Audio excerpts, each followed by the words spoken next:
আমাদের বন্ধু আদনান সে যাচ্ছে হাঙ্গেরিতে এক উজ্জ্বল ভবিষ্যতের জন্য। আজকের পুরো আয়োজন শুধু আদনানের জন্যই।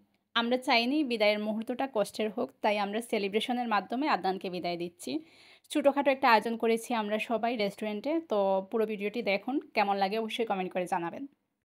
সেই ২০২০ সাল, আজও মনে পড়ে আমার সেই দিনটির কথা। ওরিয়েন্টেশনের দিন, একদম একা ছিলাম, একটা বন্ধুও পাশে ছিল না, খুবই কষ্ট লাগছিল সেই দিন। ভার্সিটিতে নতুন ভর্তি হয়েছি, চারপাশে অনেক অচেনা মুখ, কিন্তু পরিচিত একটাও মুখ নেই। প্রথমেই পরিচয় হয় আমার আদনানের সাথে, আদনান থেকে পরিচয় হয় নাইমের সাথে, নাইম থেকে সুমা, এরপর সুমি, হীরা, আরও অনেকের সাথে। বন্ধু আসলো আবার চলেও গেল, কিন্তু দিন শেষে আমরা কয়েকজনই থেকে গেলাম। তখনই আমরা ঠিক করেছিলাম আমাদের গ্রুপটির নাম দিব ইউনিটি। সেকেন্ড ইয়ারে সম্ভবত করোনার সময়ই নাইম আলাদা হয়ে গেল, মানে পুলিশের চাকরিতে সে যোগ দিল। যদিও আমাদের সাথে 4 বছরের পড়াশোনা শেষ করতে পারেনি, তবুও মাঝে মধ্যে আমাদের সাথে দেখা হতো। সে থাকতো কক্সবাজারে, সিলেটে এলেই আমাদের সাথে আড্ডা দিত। প্রায় সময় আমরা একসাথে বসে আড্ডা দিতাম, গল্প করতাম, নানান রকম কথাবার্তা আমাদের চলতো। এভাবেই ধীরে ধীরে শেষ হয়ে গেল আমাদের ইউনিভার্সিটি লাইফ। এরপর আস্তে আস্তে আমাদের থেকে চলে গেল সুমা, তার বিয়ে হলো, তারপর চলে গেল সে লন্ডনে। এবার আদনানের পালা। আদনান যাচ্ছে হাঙ্গেরিতে এক উজ্জ্বল ভবিষ্যতের জন্য। আজকের পুরো আয়োজন শুধু আদনানের জন্য। আমরা চাইনি বিদায় কষ্টের হোক, তাই আমরা হাসির মুহূর্ত দিয়ে সেলিব্রেশন করে তাকে বিদায় জানাচ্ছি। সামান্য গিফট, খাওয়া দাওয়া, কেক কাটা আর একটু মজার কথাবার্তা, এই নিয়েই আজকের এই দিনটি। এই ৪-৫ বছরে আমরা সবাই একে অন্যের জন্মদিন সেলিব্রেশন করেছি, শুধু আদনানেরটা বাদে। কারণ প্রতি বছরই রমজান মাসে আদনানের জন্মদিন পড়ে, আমরা সবাই যে যার বাড়িতে থাকি, ঈদের আগেই আদনানের জন্মদিন এমন পড়ে, যার কারণে আদনানের জন্মদিন কখনো সেলিব্রেশন করা হয় নাই। তাই এবার ঠিক করলাম আদনানের হাঙ্গেরির যাত্রা উপলক্ষে আমরা একটি কেক কাটবো, এবং কেকের মধ্যে লিখে এনেছিলাম ডোন্ট ফরগেট ইউনিটি। ইউনিটি হচ্ছে আমাদের ফ্রেন্ড গ্রুপের নাম। আমরা সবাই মিলে এই নামটি দিয়েছিলাম খুবই পছন্দ করে, যাতে আমরা সবাই একসাথে থাকতে পারি। তো দেখেন, কেকটি কিন্তু খুবই মজার ছিল, আর আমরা এখানে মজা করে কেকটি কাটছিলাম আর খুবই এনজয় করেছিলাম এই দিন। এটাই হয়তো আমাদের শেষ ভিডিও একসাথে। আদনান বাইরে চলে গেলে আমাদের সবার একসাথে দেখা হবে, কিন্তু আদনান থাকবে না।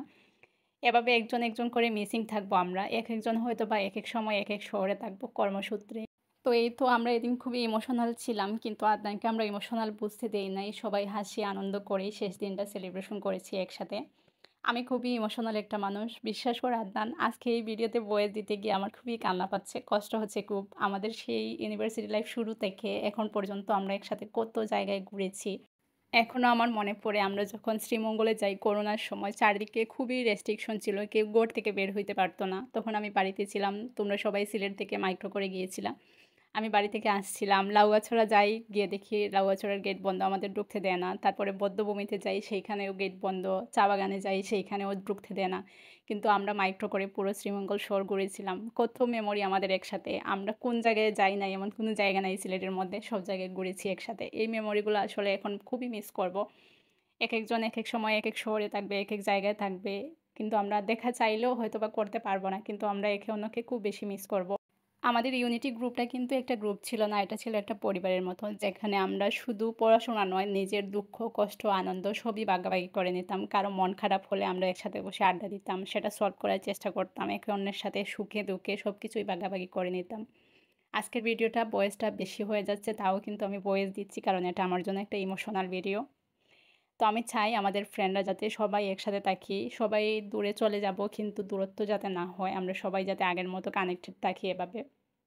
আর এটা ভেবে কষ্ট হচ্ছে যে আগামী দিনগুলিতে আমরা এভাবে ঘুরবো, যারা সিলেটে আছি, কোথাও যাব, দেখা করব, কিন্তু আদনানকে বলা হবে না যে আদনান চল দেখা করি বা কোথাও ঘুরতে যাই, এগুলো বলা হবে না। আমরা কত জায়গায় একসাথে ঘুরেছি, সেই পিকচারগুলো আজকের ভিডিও লাস্ট দিকে শেয়ার করবো আপনাদেরকে, আপনারা দেখবেন।